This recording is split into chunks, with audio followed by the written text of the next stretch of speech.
Bienvenidos y bienvenidas a un nuevo directo desde mi canal de YouTube y desde mi cuenta de Instagram. Y hoy para hablar con Dwarka, para hablar sobre la historia del hinduismo. Y una vez más, pues como suele ser habitual cuando hablamos con Dwarka sobre aspectos del hinduismo, del yoga o del movimiento Hare Krishna, pues siempre son súper interesantes y en esta ocasión seguro que también. Así que damos paso a Dwarka. ¿Cómo estás, Dwarka? Hare Krishna, muy bien, gracias por invitarme nuevamente a estos entrevistas y, eh, streaming en Instagram que son muy placenteros, muy agradables y muy inspirantes también. Qué bien. Sí, bueno, saludos a la gente que os vais conectando y como siempre, si lo veis en directo y queréis hacer alguna pregunta o tenéis algún comentario, pues aprovechad el chat y si no, pues en diferido lo mismo, que también pues recibimos las Sí, notificaciones.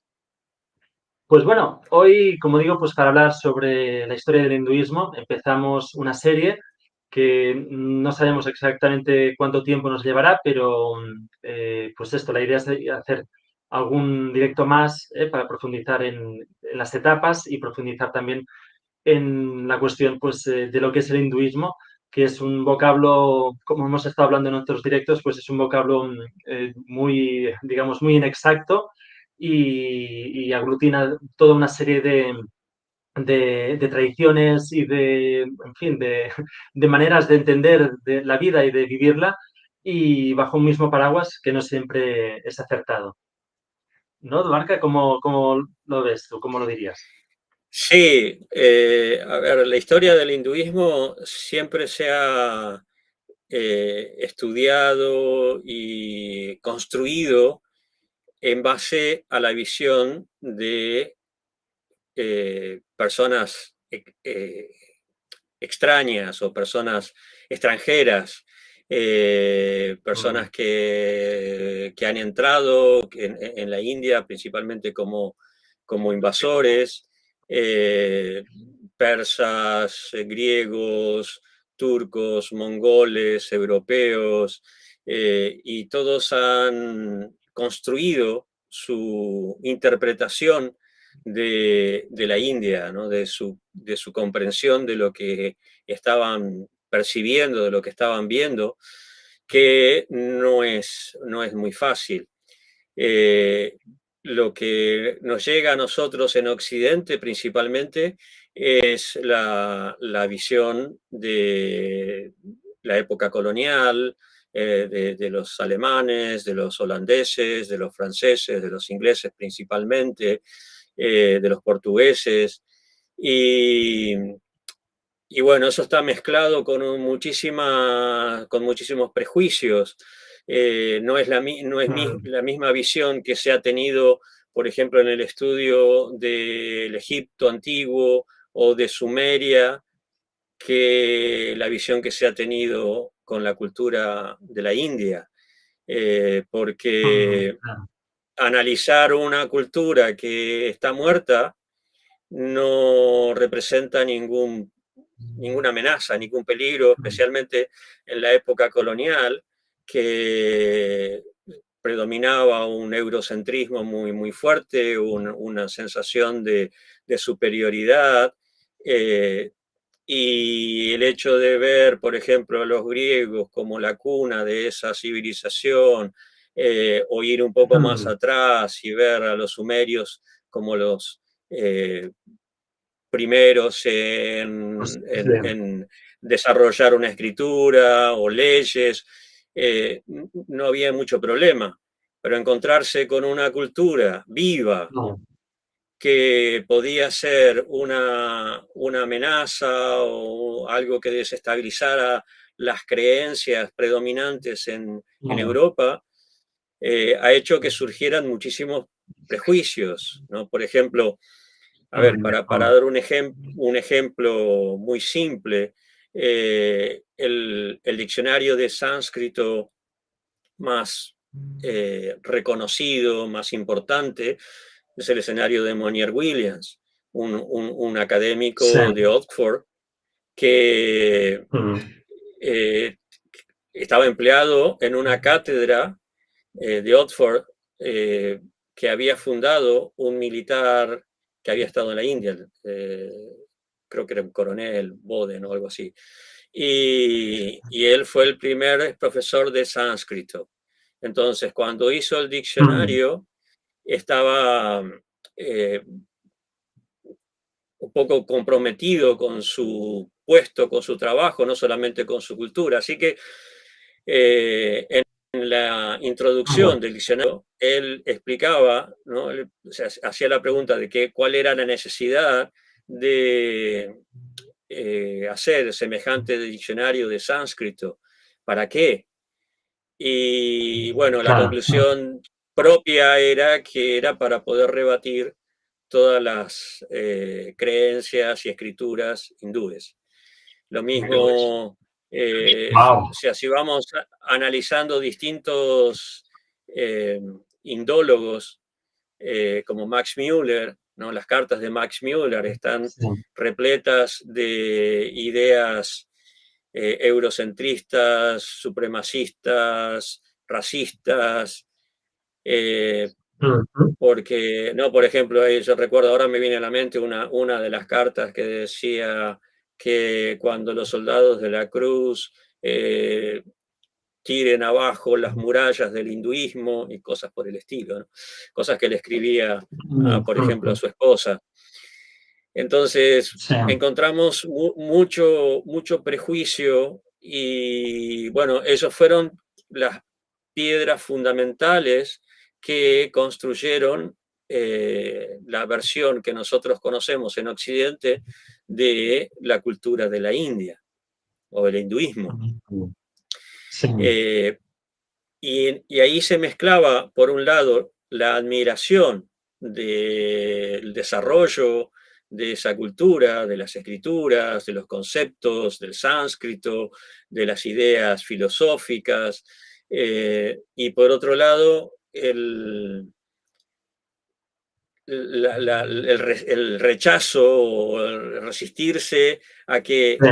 el pueblo que ellos estaban dominando, que ellos estaban conquistando, fuera el creador de esa cultura, de esas ideas. Eh, Sí. Ujú. para los Ujú. occidentales, todavía hoy en día sucede, los occidentales poder entender la cultura, la sociedad india es difícil. Especialmente en esa época era mucho más difícil. Entonces, bueno, fueron desarrollando distintas teorías. Max Müller dijo, bueno, esto obviamente no pudo salir de aquí. Esto tiene que haber venido de fuera, especialmente del Cáucaso, por ejemplo, o Ya, de Occidente. ya.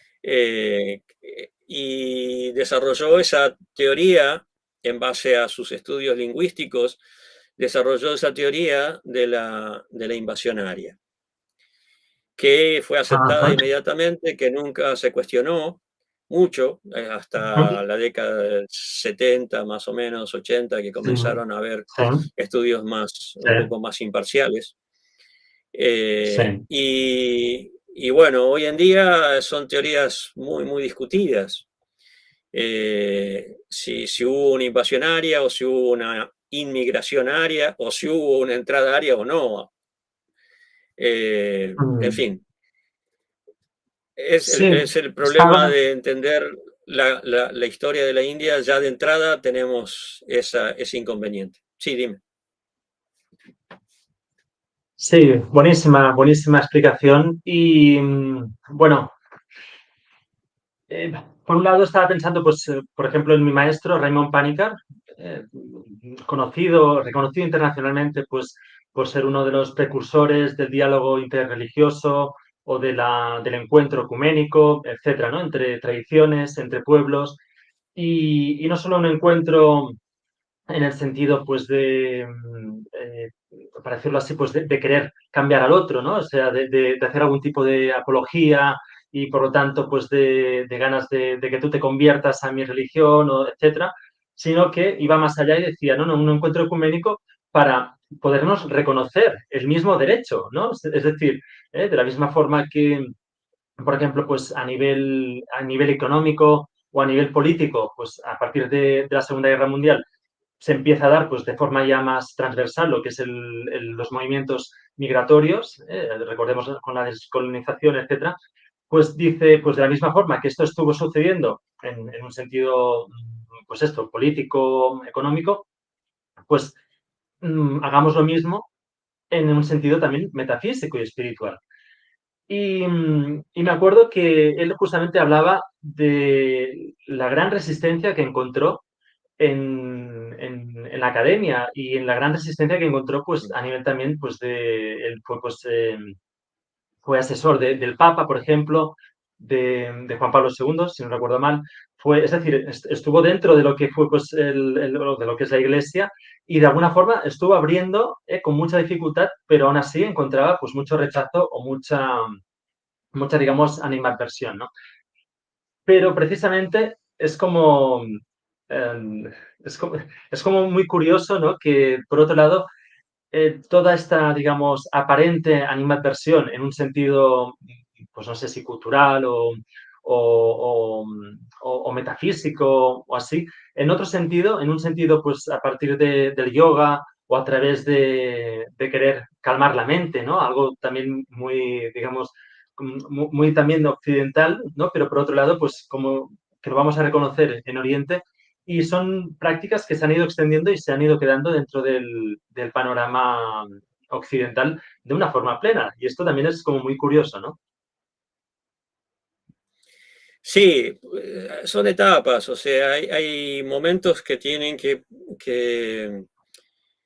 producirse, hay etapas que tienen que desarrollarse y esta etapa de globalización, de apertura de la India, que se dio especialmente en los 70, 80, era algo inevitable, ¿no? A veces un país puede cerrarse, pero ¿cuánto tiempo puede mantenerse desconectado del mundo? Y en el mundo que vivimos hoy en día, ya las fronteras son muy difíciles de sostener.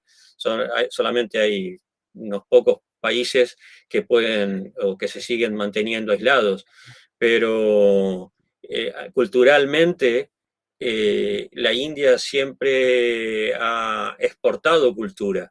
Es interesante que en la Sí, historia de la India no ha habido eh, expediciones militares fuera de la India, ¿no? exacto. Sí había guerras internas, porque la India nunca Sí, fue un solo país, siempre ha sido un conjunto de reinos y de culturas distintas, sí. pero fuera de la India nunca ha habido eh, expediciones militares.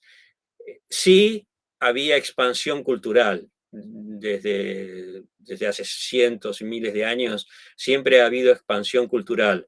Ya en Egipto había ashrams, en Grecia había intercambios filosóficos entre filósofos griegos y brahmanas de la India. En todo el sudeste asiático, Myanmar, Tailandia, Indonesia, Singapur, Camboya, lo que fue en su momento Indochina, Vietnam, Laos, Camboya, todos han recibido la cultura hindú y luego la budista a través Exacto. de migraciones, de comercio, de traslado de la cultura. Los budistas, por ejemplo, han llevado Ujú. muchísimos elementos propios de la India a China, a Corea, a Japón.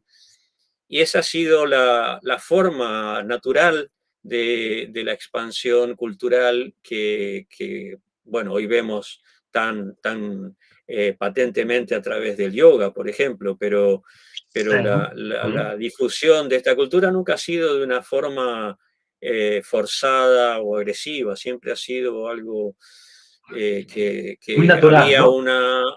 muy natural, había algo bueno, positivo para la gente y se difundía y se llevaba de un lugar a otro y la gente lo tomaba, y es lo que está sucediendo hoy en día, ¿no?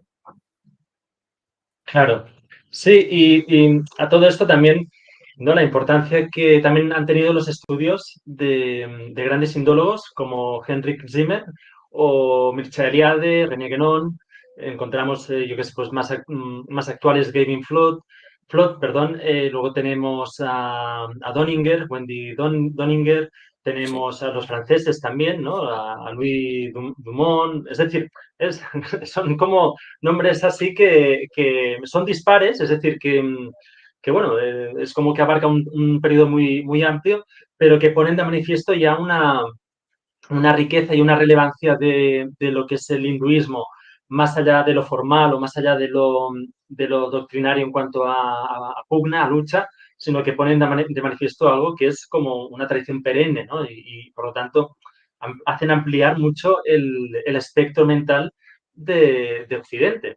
De aquí, por ejemplo, pues que alguien como Ken Wilber recoja de forma tan precisa, tan palmaria, mucho de lo que la tradición oriental ha legado. Por lo tanto, ¿no? Es como que se hace patente un cambio en un sentido muy amplio. Sí, tú hablabas de Raymond Panikkar. Su sobrino, Agustín, tiene un libro Mm, muy interesante sobre este tema que se llama Indica o sí, Índica. sí, Bueno, tiene muchas partes en donde se explica esto que yo hablaba antes, ¿no? De los prejuicios y de cómo eh, se, ha- se han creado teorías sin demasiada base, sin demasiado fundamento, y se han sin establecido fundamento. como Mm, hechos. O sea, las teorías siempre son factibles, o sea, mm, cualquiera claro. puede desarrollar una teoría con mayor o menor fundamento. El problema es que esas teorías se tomaron como hechos. Exacto. Todas las Exacto. teorías de Max Müller sobre la invasión aria Sí. la podemos encontrar en la mayor parte de los libros que hablan acerca del hinduismo o acerca de la historia de la India, como un hecho. Los Sí, arios entraron en el sí, pues, 1500 antes de Cristo. si me permites, y Sí, justamente esto, a mí personalmente, que desde muy joven empecé pues a estudiar y a leer sobre hinduismo y sobre orientalismo, y era algo que para mí pues era como ya algo, o sea, un hecho real, o sea, algo, ¿no? Inexpugnable, para decir, una creencia inexpugnable, ¿no? Pero me acuerdo cuando ya hace pues ahora unos 10 años, unos 10 12 años, que empecé a empezar pues a leer otro tipo de autores y otro tipo de forma también importante, de entender la historiografía, en un sentido historiográfico, antropológico, etcétera, mucho más amplio, y por lo tanto autores más actuales que empezaron como dices tú, a desmentir y a decir, no, es que quizás simplemente hubo un intercambio a partir del cual pues hubo un desplazamiento de los dravídicos, pero parece que no hubo porque ¿no? Antes de los dravídicos hubo la civilización de Arapo y de Mohenjo-Daro, ¿no? De Arapa, perdón, de Jarapa o Arapa y de Mohenjo-Daro, sí. con lo cual, ¿no? Se establece, digamos, todo un proceso mucho más amplio y mucho más dilatado en el tiempo. Bueno, el descubrimiento de la civilización del Indo fue algo que les hizo revisar la teoría, por ejemplo, de la invasión aria. Exacto. Antes de eso, bueno, la idea era que de la misma manera, o por lo menos la base, la esencia de la teoría de la invasión aria, era que de la misma manera como entraron los arios y trajeron la cultura, los Sí. Vedas, etcétera, a la India, de la misma manera estaban actuando los europeos. O Exacto. sea, se justificaba la dominación de la India a través de Exacto. una teoría supuestamente histórica o pseudohistórica, Pero claro, cuando a principios del siglo XX comienzan a investigar las ruinas de Mohenjo-Daro y Harappa, y que comienzan a descubrir muchas más ciudades, como Lothal y otras tantas, que sí, había cientos de ciudades a lo largo del Indo y lo que era el curso seco del Saraswati, sí, es verdad. se dieron cuenta de que si hubo una invasión área, no fue la fuente de la cultura. O sea, además no había realmente vestigios arqueológicos, porque es un problema en el estudio académico de la historia de la India, Sí, que mm, hay una contradicción entre la historiografía que se basa en la lingüística, en la filología, sí, y la historiografía sí, que se puede respaldar en la arqueología. totalmente. Arqueológicamente no había ninguna prueba, ¿no? Excepto Sí. algún que otro cadáver en Mohenjo-Daro, sí, en Mohenjo-Daro, no Sí, había sí, pruebas de una invasión, de una guerra. Entonces, bueno, comenzaron a desarrollar otra teoría que seguía respaldando la entrada de los arios, pero no como una invasión, sino como una sí, migración. exacto. En fin, fueron tratando de acomodar las piezas en un rompecabezas que, piezas donde realmente no encajaban mucho, se tratan de forzar, ¿no? Como esos juegos que tú tienes un hueco para un triángulo y tratas de meter un redondel Sí, o algo circular, ¿no? Y bueno, pero todavía se sigue discutiendo, o sí, sea, es una guerra, una disputa académica que va a llevar muchísimo tiempo. sí, ¿no? Bueno, visto a día de hoy y no sé, y al menos para mí es como que me parece algo muy increíble, ¿no? La dificultad de poder cambiar esa percepción ante hechos que, bueno, no son como, o sea, es decir, el mismo rasero que se utiliza para descubrir, pues, Troya, por ejemplo, con Schliemann, ¿no? Y se pone, pues, todo el énfasis en que está ahí Troya, etcétera, etcétera, etcétera, con argumentos, pues, supuestamente científicos, ¿eh? Digo supuestamente en el sentido de que siempre puede aparecer otro nuevo método, otra nueva hipótesis que haga caer pues, lo anterior. Pero bueno, dejando esto de lado, como digo, ¿no? Pues de pronto, con el rasero que se utiliza pues, para alabar o para dar bombo a Sliman y a Troya, lo mismo podría suceder con India, es decir, con los grandes edificios o las grandes no sé, muestras pues esto, de una civilización que antropológicamente o, no sé, pues etnográficamente, etcétera, ¿no? Pues supera en mucho lo que nosotros habíamos, bueno, lo que Occidente había creído que debía ser el origen, ¿no? De India o incluso de la civilización en sí.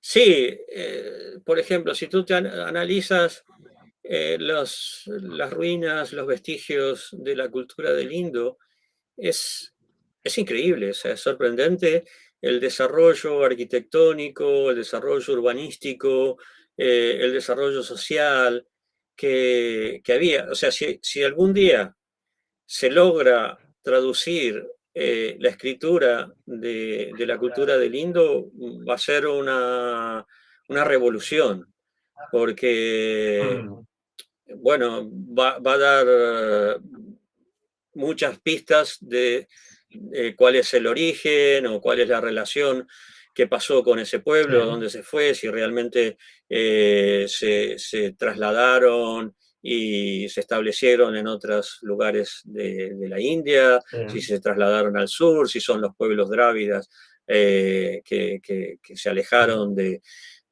esa supuesta migración aria o no, pero la cuestión es que esas ciudades demuestran un desarrollo sorprendente y revolucionario para una historiografía aceptada, establecida en Exacto. Occidente, ¿no? Ajá, Porque exacto. eh, las ciudades tenían características que no vamos a encontrar en Occidente hasta el siglo XIX, ¿no? Mm, Por ejemplo, exacto. Es, el desarrollo urbano de Mohenjo-Daro, de Harappa, era sí, completamente sí. planificado, ¿no? Sí, sí, sí. Las calles, estaba todo ordenado, ¿no? Yo vivo en el gótico, ¿no? Yo salgo Sí. por acá y es caótico. El gótico es Mm. no caótico solamente por los turistas, ¿no? No, no, no. Urbanísticamente, las calles te pueden Urbanísticamente, llevar a sí, cualquier sí. lado, ¿no? Y Sí, vas a sí. Valencia es lo mismo, y vas a otras ciudades que todavía mantienen las características medievales o Mm. renacentistas, es lo Sí, mismo. sí. ¿No? No hay una planificación. Acá la planificación en Barcelona, por ejemplo, fue en el Eixample, ¿no? Sí, el Pla Pero en Macià. general, claro, No, el Pla pero en Macià no. general no en, Bueno, sí, es que eh, he dicho Pla Macià, no, no me acuerdo cómo se llama la distribución sí, urbanística de yo, l'Eixample. Ahora, yo- yo no lo dije porque El Pla tampoco me Cerdà, acordaba. eso, el Pla Cerdà, perdona. Dime, dime. Que yo no lo dije porque tampoco me acordaba. Pero eso es, digamos, algo que en Occidente se desarrolló, se hizo en el siglo XIX o incluso en el siglo XX, ¿no? Toda la reconstrucción del gótico se hizo en el siglo XX, ¿no? Por ejemplo, Sí, sí. yo vengo de Argentina, hay una ciudad que es la capital de la provincia de Buenos Aires, se llama La Plata, que fue Sí, completamente diseñada, planeada, diseñada y desarrollada con un plan, ¿no? En base a un sí. plan. Y esto lo encontramos en Mohenjo-Daro y Harappa 3.000 años antes de Cristo o más. Sí. Y Algo. calles Mm, casas con drenajes, calles con alcantarillados, o sea, todas las casas llevaban los desechos de los baños, porque tenían baños, llevaban los desechos a un alcantarillado que iba fuera de la ciudad, eh, piscinas, iba a decir piletas, eso es sí. Argentina, Pileta. piscinas, piscinas impermeabilizadas, Mm, ladrillos con medidas estándar, eh, sí, sí, sí. casas Ujú. de dos o más pisos. O sea, un desarrollo arquitectónico, urbanístico sorprendente. Todos los ladrillos tenían las mismas medidas, todas las casas se hacían con ladrillos cocidos. ¿Y sabes Sí, eso no sería. cómo fue Ah, que cómo se descubrieron o cómo, digamos, se descubrieron los investigadores europeos estas ciudades? Porque los ladrillos de esas no. casas se usaban en la construcción de trenes, de vías ferroviarias. Ah, claro, porque eran Y, exactas. y la gente tomaba, y de hecho, una de las razones por las que muchas de esas ruinas han desaparecido es porque la gente usaba esos ladrillos para construir sus propias casas. O Claro. sea, Qué bueno, ¿eh? imagínate o sea, estamos hablando de ladrillos cocidos. ¿Cuánto puede durar los ladrillos que nosotros hacemos hoy en día en una construcción, en una casa?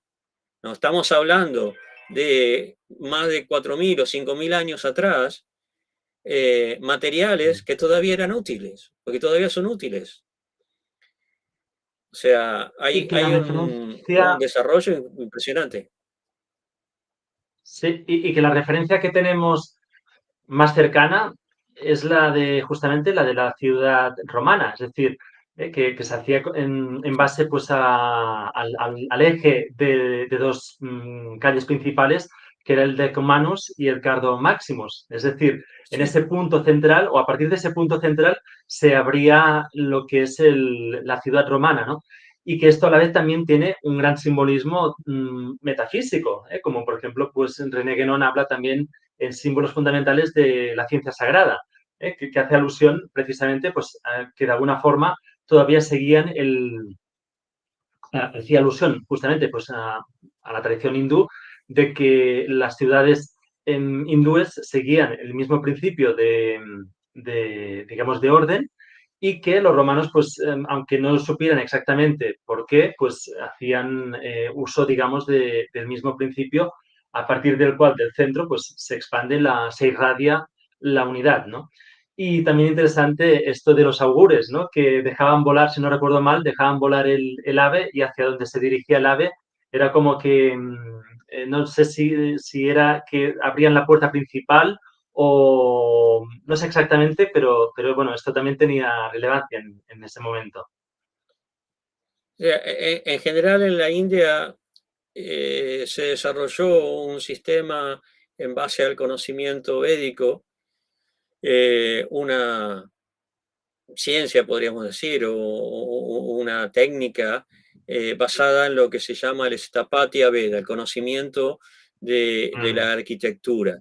Y, por mm, ejemplo, los diseños de los templos o de las casas se hacían en base a lo que es el Purusha, o sea, sí. el diagrama de una Purushottam. persona. Ah, Sí, mm, el diagrama de una persona dibujado en el suelo, ¿no? Y en mm, base a la identificación, porque, a ver, en el conocimiento védico hay mucha relación entre el macrocosmos y el microcosmos. Lo que es el universo mm, está representado en el cuerpo, en la persona, no, ¿no? O sea, sí. las diferentes áreas de un hogar tienen relación con las diferentes áreas del cuerpo. ¿No? Una parte intelectual, una parte Mm, activa, sí. una parte que es la cocina, por ejemplo, en fin. Mm, Y así como el cuerpo es una máquina perfecta, diseñada por Dios, que no hace falta cambiar o ¿no? Poner el corazón en la cabeza o cosas por el estilo, de la misma manera, siguiendo ese patrón, ese modelo, mm, se hacen las casas, todavía hoy en día, y los sí. templos, etcétera, de acuerdo a la finalidad que tiene la construcción, se hace el diagrama de dónde deben estar cada área.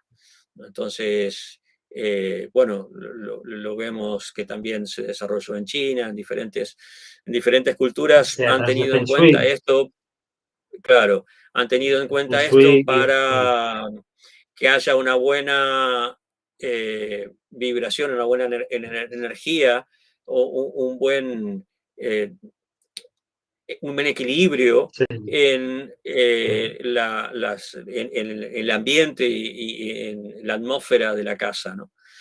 Y todo eso viene desde la época Mm, védica. mm, mm. Sí, sí, y sí, a la vez el principio, por ejemplo, que recupera Occidente a través del Renacimiento, el principio del Anima Mundi, por ejemplo, pues aquí sería una representación muy exacta. Es decir, y a la vez también es interesante ver cómo en India se desarrolla el principio del macrocosmos y el microcosmos como siendo uno, digamos, uno di uno, para decirlo de alguna, sí, di uno sería una forma, es decir, uno, o sea, bueno, es que ahora me han venido varios conceptos, ¿no? El concepto, por ejemplo, de Brahman, que es el uno sin segundo, esto me parece, Ujú. es como muy, muy gráfico y esto me gusta mucho, esta definición. Y por otro lado, tenemos que en la dualidad, pues claro, estamos divididos, pero somos a la vez complementarios, ¿no? Y como decía, pues esto de alguna forma también recoge lo que es la tradición también pues renacentista o la tradición esotérica de Occidente, lo recoge también a partir de Egipto. Y Egipto precisamente lo recoge de India. ¿Eh? Es decir, hay toda una cadena que trae el mismo mensaje. Sí, hay muchísimos elementos de la cultura hindú. A ver, cuando hablamos de la cultura hindú, sabes que en realidad no es el término que deberíamos utilizar, pero ya se ha popularizado y aceptado de tal manera que no queda más remedio que usarlo. Pero de la cultura védica, que Mm, se desarrollaron tan antiguamente y que en Occidente han conocido su vigencia recientemente. O sea, ¿no? Por ejemplo, todo el sí. tema de eh, la, ¿cómo es que se dice? Se me fue ahora la palabra de la boca, todo el tema de la lingüística, ¿no? De cómo el sánscrito Ah, sí. articula los Mm, sonidos de manera tal que eh, haya una comprensión de la vibración sonora internamente. sí, Eso son conceptos que en Occidente se desarrollaron recién en el siglo XX, comienzo del siglo XX, de cómo hay una evolución del sonido en las diferentes cavidades internas y cómo se transforman, ¿no? Las diferentes fonemas internamente y cómo se unen, ¿no? Las palabras. En sánscrito hay una área de estudio que es el sandhi. El sandhi es la sí, eufonía, la conjugación de los sonidos de una manera armoniosa. sí, Esto se sí, sí. basa en un conocimiento muy profundo de esto que yo explicaba antes, de la evolución del sonido en las cavidades internas, como Mm, una consonante o una vocal al final de una palabra tiene que alterarse para que el comienzo de la otra mm, no suene mal, ¿no? Por ejemplo, cuando nosotros decimos en castellano esto u otro, este u otro, sí, ¿no? sí, Cambiamos el uso de la O porque en la palabra siguiente sí, comienza con O y quedaría sí, redundante decir esto o otro, sí, ¿no? Decimos esto u otro. sí. Eso es una regla de Sandhi, es una regla de eufonía. Eh, pero en el Mm, sánscrito encontramos esto en la unión de cada palabra. mm, mm, Cada mm, mm, palabra, si hacía falta, se alteraba el final de una para que mm, mm. hubiera Sí, sí. una armonía, hubiera una melodiosidad con el Mm, mm, comienzo de la siguiente.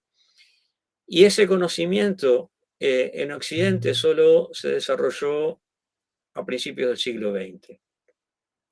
Entonces, mm. eh, Sí, si me permites, fue... mm, Sí, sí, Gorka, dime. sí, no, quería comentar que si bien es cierto que, por ejemplo, pues a través de la cimática, del estudio de la configuración de lo que produce el sonido, pues por ejemplo, pues la cimática es lo que, o sea, se pone una placa pues de metal y encima se pone, pues, si no recuerdo mal, pues, ¿cómo se dice esto? Clavos, clavos pequeños y tal, y según pues el tipo de sonido, pues produce una forma o bien otra. Sí, Bueno, luego sí. posteriormente tenemos lo que es, sí, un momento, y luego posteriormente tenemos lo que es también la información del agua a través, por ejemplo, de Masaru Emoto, o sea, el lenguaje del agua o de las emociones, etcétera. Pero precisamente en Occidente, si bien es cierto que Platón dedicó un capítulo, un capítulo, perdón, parte de un libro, que es el Crátilo, a hablar sobre la naturaleza del lenguaje y hablar sobre si el lenguaje pues, es algo simplemente convencional o si hay algo de naturalidad o de naturaleza, en un sentido de que, o sea, nombramos la cosa porque de alguna forma lo hemos convenido en nombrarla de esta forma o estamos nombrando la cosa porque hay una interacción o hay una simpatía, es decir, un reconocimiento mutuo de algo más profundo y por lo tanto, pues yo estoy nombrando pues ordenador porque el ordenador y, o sea, esta palabra y el objeto, ¿no? Pues van de la mano, ¿no? Algo que también nos llevaría, por ejemplo, pues a hablar sobre lo que plantea, por ejemplo, Noam Chomsky, dentro de lo que es la lingüística, que también habla, pues justamente de si ese debate famoso, ¿no? Entre si venimos con tabula rasa, sin, digamos, sin conocimiento previo, o al contrario, hay, digamos, ya unas potencialidades o lo que, por ejemplo, denominaría Jung, lo que son los arquetipos, ¿no? Entonces, ahí también podemos ir viendo como algún paralelismo. Es que a lo largo de la historia hemos ido recibiendo mucha información de Oriente sin saber, por ejemplo, que venía de la India muchas veces, ¿no? Muchas veces se consideró que las matemáticas, por ejemplo, la traían o la Exacto, originaban los árabes, a muchos los árabes, aspectos de las sí, matemáticas que nosotros conocemos, pero en realidad ellos lo tomaron de los turcos y que exacto. traían su conocimiento en base a lo que habían tomado o aprendido en la India, muchas cosas por el estilo, ¿no? Sí, sí, sí. Pero siempre, hoy en día hay como una revelación de todo esto, de Mm, los desarrollos y los avances de la cultura de la India, ¿no?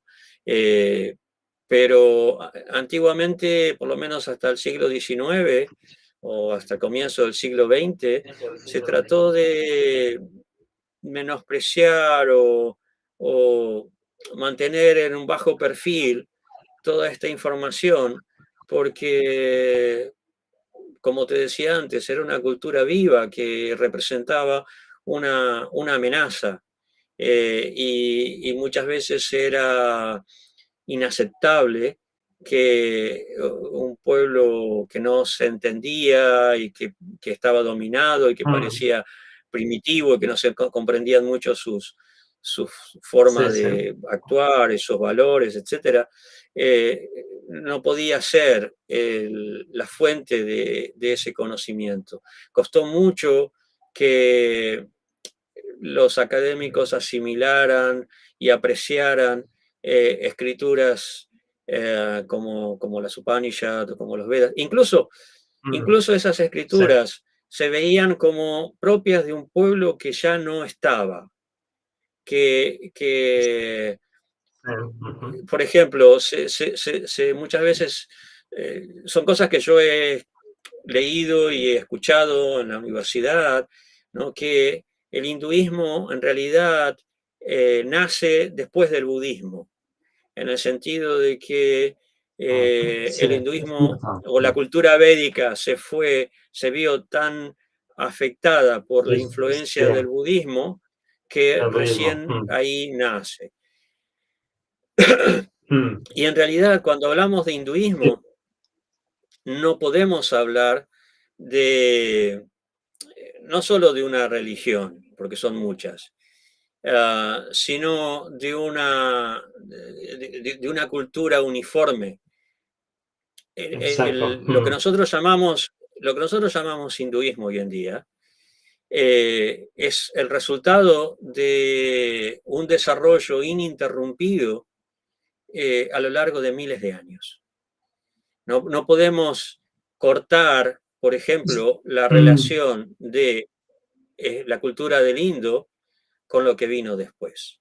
No podemos decir, separar, no, bueno, esto es esta cultura y después se desarrolló la otra cultura. No, sí, si me, no, no tiene sentido, sí. sí, si me permites, esto sería una de las críticas o uno de los motivos por los que se denomina la era actual el Kali Yuga, porque de alguna forma o sea, Occidente entiende los periodos históricos o los periodos, en fin, periodos pues, geológicos o cosmológicos, etcétera, siempre en base pues al background que tiene, que es el del cristianismo o el judeocristianismo, que es justamente la linealidad, siempre teniendo en cuenta pues esta linealidad del principio, pues partimos del principio alfa y llegaremos a un final omega. ¿no? Y siempre basan, pues, digamos, su desarrollo o su progreso siempre en esta linealidad, ¿no? Mientras que justamente, pues, Oriente o sea, derriba, digamos, todo esquema posible o sea, para que se puedan encontrar esto que decía, por ejemplo, Rudyard Kipling, ¿no?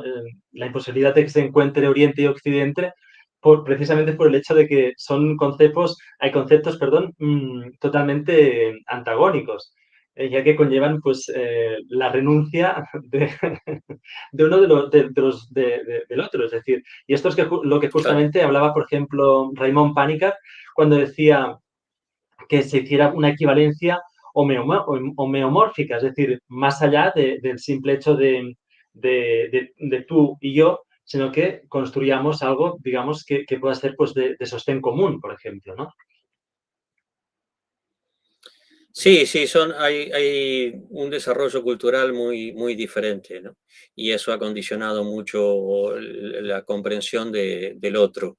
Eh, en Occidente tenemos un desarrollo cultural urbanístico que nos ha alejado mucho de la naturaleza y hemos perdido Mm, mucho el contacto con la naturaleza. En cambio, en todo Asia nosotros encontramos una cultura predominantemente agraria, predominantemente agrícola, eh, y las ciudades nunca fueron tan importantes, nunca se perdió el contacto con la naturaleza y por eso es que hay conceptos que son mucho más fáciles de entender y de aceptar, como el renacimiento, como la reencarnación, porque es algo que se ve en la naturaleza continuamente, o sea, el renacer claro.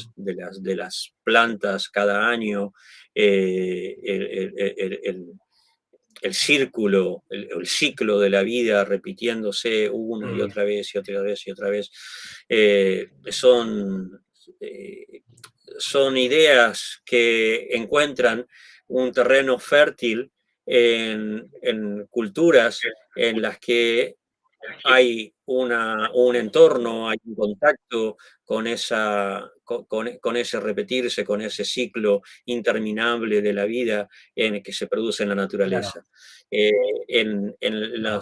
los contextos urbanísticos, en las ciudades, es muy, muy difícil de ver eso. O sea, solamente vemos las cosas que tienen un comienzo y tienen un fin. Tú construyes algo y bueno, dura un tiempo y después Bueno, se acaba, se destruye. Entonces, bueno, tenemos esa también idea por un lado, por las escrituras sagradas cristianas, judías, y por otro lado también por el contexto cultural que heredamos de los griegos y de los romanos, predominantemente urbanístico, ¿no? sí, cierto. Y también qué curioso que una ciudad tiene un principio y tiene un final, ¿no? Es decir, hay una delimitación muy concreta, algo que, por ejemplo, pues, ¿no? Que he estado viviendo o vivo en parte en el campo y uno ve que no hay principio y final, es decir, vallar lo que es, digamos, mi tierra respecto a una tierra, pues, pública o una tierra de otra persona, es como que es un límite que no se puede establecer con mucha claridad, ¿no? Entonces, esto también es algo interesante, ya que también, si andamos en esto, por ejemplo, pues también se habla de que justamente es a partir del cambio también que se produce del nomadismo al sedentarismo que aparece pues todo lo que es el asentamientos ya pues con la figura del patriarca o la figura, digamos, del que aglutina o ¿cómo se dice? El que posee, ¿no? El que posee, pues, digamos, a través del ganado, a través de la casa y a través de la mujer, ¿no? Entonces empieza a aparecer también lo que es pues esto, el principio de territorialidad. Sí, sí, de pertenencia, de dominio. Justamente en las escrituras hindúes se habla en contra un poco de eso, ¿no? El Ujú. Bhagavad Gita, que es la literatura más importante dentro de lo que conocemos como el hinduismo, Krishna dice, Nirmama Nirahankara, nada es mío, Nirmama, y Vale. Nirahankara, o sea, cuando la persona se libra de ese sentido de posesión y de ese ego, entonces está preparada para la liberación, o fundamentalmente encuentra la paz. Eso es lo que dice uno de claro, los versos del segundo capítulo claro. del Bhagavad Gita. Y siempre culturalmente, socialmente, especialmente antiguamente, antes de la entrada de los turcos, por ejemplo, Sí, en la cultura de la India hubo un equilibrio muy armónico entre el rol del hombre y el rol de la mujer. La mujer en las escrituras indias tiene una relevancia muy importante. De hecho, se le identifica con la mm, energía, la sí, Shakti, ¿no? sí, La que genera, la que empuja, la que impulsa, es la mujer. Hoy en día todavía, sí, sí, incluso quienes dominan y mandan en los sí, hogares sí, sí, son las sí, mujeres. Eh, sí, sí, si bien hay muchos problemas de género en la sociedad india, tienen mucho que ver con la influencia externa, la influencia principalmente de turcos y mongoles, sí, que sí, es cierto. relegaron el papel de la mujer muchísimo. Pero, por ejemplo, si vemos el Mahabharata, cuando había una discusión entre Kunti y Pandu, ¿no? Lo que decía Kunti iba a Sí, misa. sí, sí, sí, Ella daba sus argumentos incluso filosóficos y culturales y Pandu aceptaba. Y podemos ver este ejemplo en muchas otras historias sí, de la cultura de la India.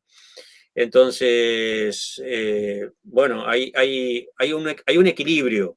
No es que uno es más que el otro, no, claro, ni el otro es más que uno, sino que hay un equilibrio y ese equilibrio es lo que se aprende de ese contacto con la naturaleza que yo mencionaba antes, ¿no?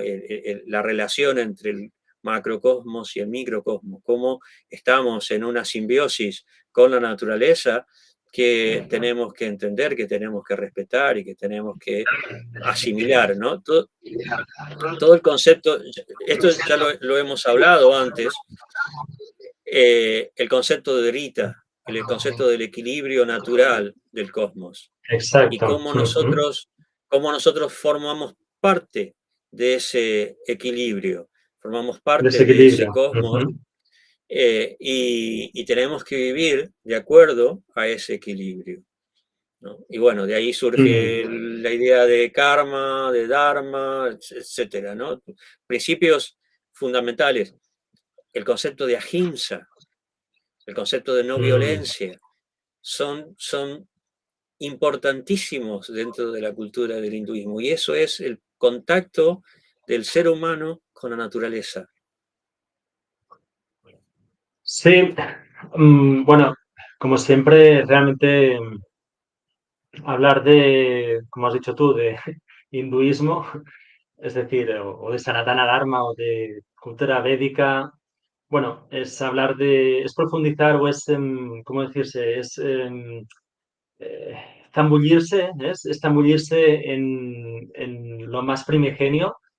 Y lo más primigenio, por ejemplo, pues me hace pensar este libro en el que hablaba Alain Danielou, ¿no? Hablaba pues de Shiva y de Dionisos, ¿no? Como Ujú. una, digamos, como, sí, un encuentro, es decir, sería un encuentro, ¿no? De dos figuras que vienen a representar pues el andrógeno, vienen a representar pues esa figura que, digamos, salvaje de la naturaleza, ¿no? Y precisamente también es interesante ver también cómo, pues no sé si, desconozco si por contacto, directo o indirecto, pero encontramos también la cultura, la civilización creta-minoica, en la que también se establece, por lo que quedan pues, de frescos del Palacio de Nosos, pues vemos cómo es una cultura totalmente orientada hacia el principio femenino y hacia, digamos, hacia la no violencia, de una forma muy, muy descarada, ¿no? Es decir, encontramos estos vestigios y uno realmente queda asombrado por también cómo de pronto pues ha ido, ir enloqueciendo, para decirlo de alguna forma, el mundo, ¿no? Hasta el punto en el que estamos actualmente, ¿no? Por ejemplo, ¿no? Entonces es algo también sumamente, como digo, nos rompe la cabeza, nos rompe los esquemas totalmente, ¿no? Sí, es importante entender, conectar la idea de las eras que se enseñan en el hinduismo y cómo cada era tiene una característica particular, ¿no? Y Mm, porque si no, si claro. no, no se entiende cómo es que una sociedad evoluciona y después de un tiempo se pierde esa evolución, ¿no? Cómo Mm, pasamos, por mm, ejemplo, mm, la cultura greco-latina a la Edad Media, a la edad mm, del oscurantismo, ¿no? claro. Y todo eso Ujú, son características propias del Kali Yuga, ¿no? O sea, es una mm, era mm, en la que no se va para adelante, se va para atrás, mm, mm, socialmente, mm, mm, culturalmente, ¿no? Si bien podemos encontrar un desarrollo tecnológico en estos últimos 150 años o casi 200 años, muy importante, y que se va acelerando socialmente, eh, no va a la par de ese un desarrollo retroceso. tecnológico. Sí. Eh, el desarrollo cultural de la humanidad es mucho más lento y con regresiones, ¿no? Sí. Eh, Ujú. Muchas veces no pensamos que después de la Segunda Guerra Mundial en Europa no cabía más ideas como las que predominaron en ese momento y sin embargo todas esas ideas están renaciendo con una fuerza asombrosa y los conflictos Mm, en Europa también se producen. Entonces mm, hay un desarrollo con muchos retrocesos culturales y mm, sociales. Y es propio del Kali Yuga, eso es propio de esta era que es oscura, que no es iluminadora, ¿no? Cuesta mucho, mm, al ser humano hoy en día le cuesta mucho poder avanzar, poder madurar, poder evolucionar, eh, porque es propio de la era que estamos viviendo, ¿no? Vemos culturas como la que mencionábamos antes, ¿no? Del Valle del Indo, de Mohenjo-Daro y Jarapa. ¿De dónde mm, salió esa cultura? ¿No? La cultura egipcia, la cultura sumeria. Eh, Esas culturas evolucionaron, se desarrollaron y cuando comienza el Kali Yuga, ¿no? eh, fueron desapareciendo, ¿no? sí. Y quedaban Ujú, vestigios y, a ver, hubo desarrollos en base a los vestigios que quedaban, en algunos casos, en otros no, pero propio del Kali Yuga es ese retroceso repetitivo que se da en las sociedades y en las historias de los países y de los reinos, ¿no? Avanzar un poco, retroceder mucho, ¿no? Y eso se mm, explica en el hinduismo de acuerdo a las características de cada era. mm. Mm, ujú. Sí, me hacías pensar en lo que dice, al menos las películas del Señor de los Anillos, lo que dice al principio de que en la primera película que hace justamente mención al hecho de que de leyenda cayó a mito, de mito cayó a creencia, de creencia pues no fue pasando como digamos a fábula y así, ¿no? Y hasta llegar al punto en el que de A- pronto pues bueno, Al final, aparece la al duda o final se aparece... toma como, al final se toma como un cuento nada más, algo que alguien se inventó. ¿No? No, y se no, le quita claro. toda la Mm. importancia. Cada vez Sí, eh, se degrada más la imagen de una historia eh, verídica o no, pero por lo menos instructiva moralmente, espiritualmente. ¿No? Cada vez se pierden esos valores. Y bueno, puede que alguna vez surja algún visionario, algún intelectual que recobra, ¿no? el valor de esos valores, claro. como caso e- de Es, e- Jung o Joseph Campbell o casos así, mm. ¿no? Sí, porque justamente también lo estuvimos hablando, ahora no recuerdo en qué directo, pero justamente hicimos mención a esto, ¿no? Y lo explicaste muy bien, el hecho de que, bueno, pues lo que hoy día, por ejemplo, denominamos como gurú, como Mahagurú o yo qué sé, o Sadhguru, etcétera, ¿no? O como maestro, ¿no? O sea, maestro realizado en un sentido, estoy pensando pues en, no sé, pues en maestros que desde aquí, ¿no? Lo típico, ¿no? O sea, yo me acuerdo cuando en mi adolescencia, ¿no? Cuando alguien me hablaba, pues no sé, de Ramana Maharshi o me hablaba de, ¿no? de Yogananda, ¿no? Cosas así, era como, pero ¿cómo que esto existe? O sea, ¿cómo va a ser posible, no? Y me acuerdo incluso una vez, yo estaba leyendo autobiografía de un yogi, me acuerdo muy bien, que le dije a un amigo, le hablé de Babaji, ¿no? Le hablé de Babaji y le dije, pues sí, pues Babaji pues mora en los Himalayas y mora de tal forma que es eterno, es decir, que tiene más de 3.000 años, etcétera, ¿no? Y me acuerdo que él me dijo, estás loco, ¿no? O sea, estás cada día estás más loco, ¿no?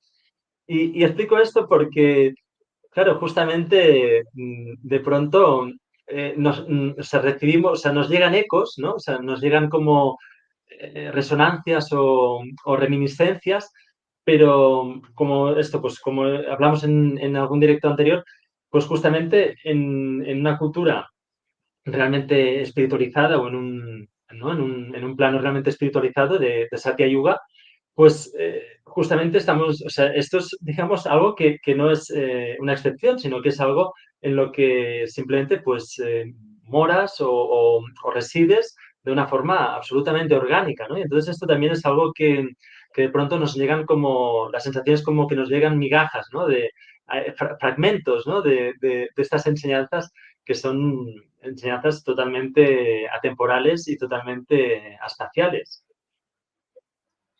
Sí, hay una cuestión que es fundamental para entender eh, la visión de Occidente en relación con la India.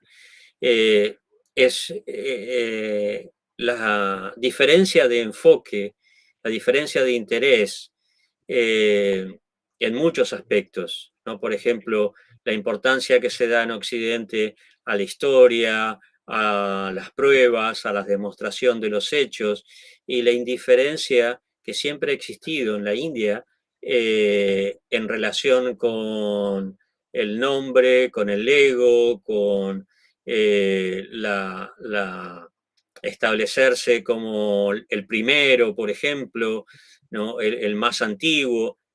En India eso nunca fue muy importante, porque siempre se ha visto el mundo como algo temporal, la vida como algo cíclico y temporal, y por eso es que no hace falta, nadie necesita demostrar que es la persona más vieja del mundo.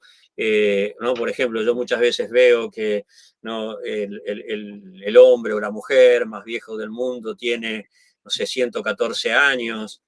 Y sabemos que hay personas en India que pasan los 150 y Sí, más todavía, y eso en Occidente nunca aparece, nunca se conoce. ¿Por qué? Porque en India no hay ninguna necesidad de llevar a un claro, médico y de demostrar que esa persona tiene 150, 160 o 200 años.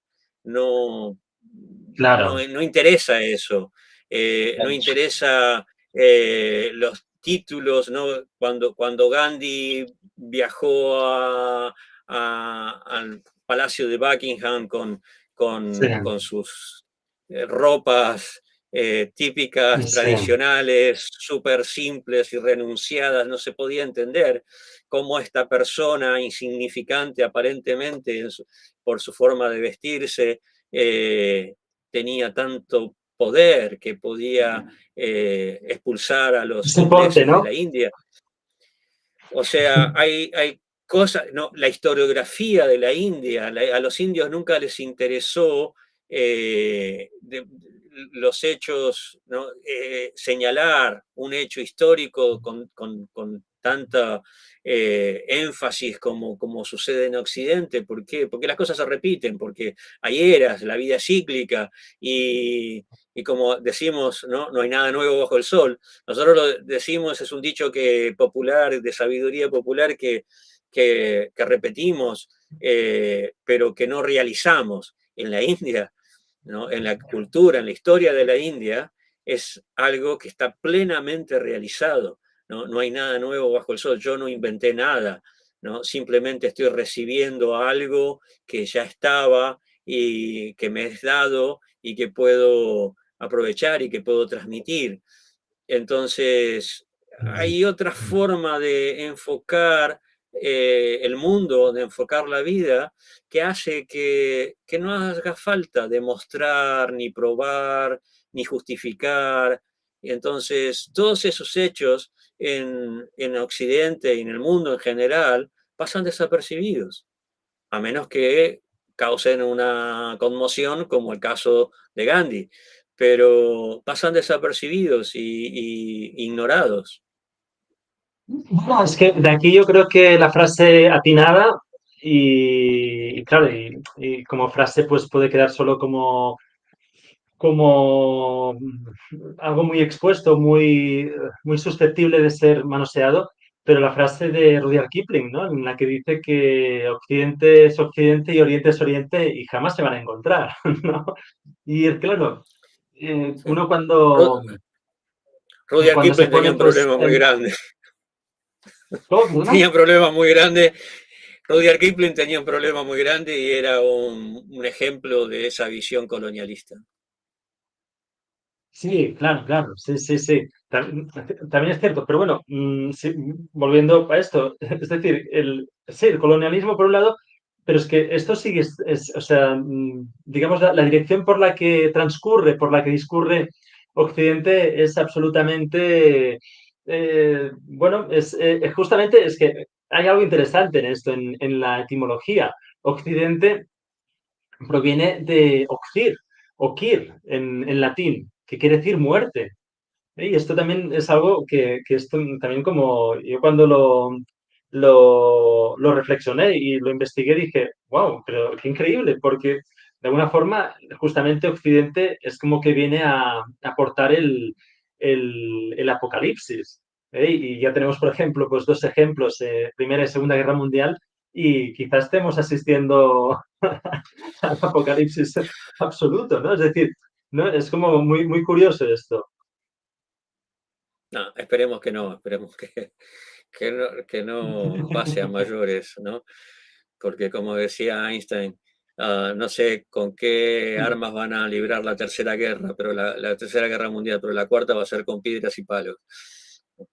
Eh, Porque, o sea, no, el ser humano, especialmente en esta era, es como un niño que no aprende o no quiere aprender, no quiere crecer, no quiere evolucionar y comete los mismos errores y lamentablemente ese tipo de personas también acceden al poder y tienen influencia y toman decisiones que involucran a pueblos enteros, a países enteros, y no se puede entender cómo es que esta gente está ahí arriba, pero bueno, es un poco lo que decía antes, la característica del Kali Yuga, es lo propio del Kali Yuga.